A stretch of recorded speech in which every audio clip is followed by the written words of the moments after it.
লন্ডনের অ্যালবার্ট হলে ৫ দিনের একটি টুর্নামেন্টে অংশ নিয়েছেন জাপানের শীর্ষ সুমো কুস্তিগিররা।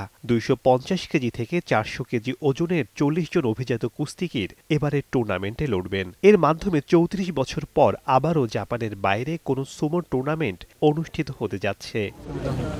ক্রিকেট নিয়ে বাংলাদেশ, ভারত ও পাকিস্তানের মানুষের যেমন অধিক উন্মাদনা রয়েছে, একইভাবে সুমো রেসলিং নিয়ে জাপানিদের আবেগ উত্তাপের কমতি নেই। কারণ এটি তাদের ঐতিহ্যবাহী ও জাতীয় খেলা। এই খেলায় দুইজন প্রতিযোগী থাকেন। জাপানি ভাষায় তাদেরকে বলা হয় রিকিশি। জাপানিরা সুমো পালোয়ানদের হিরো হিসেবে গণ্য করেন।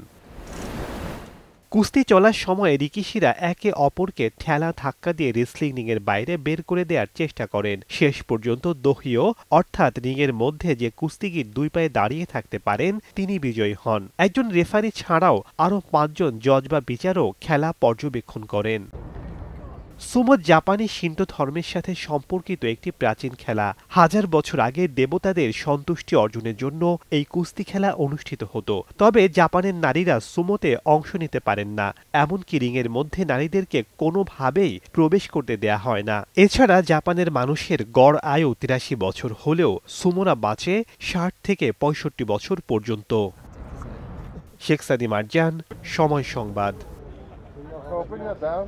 Camera out.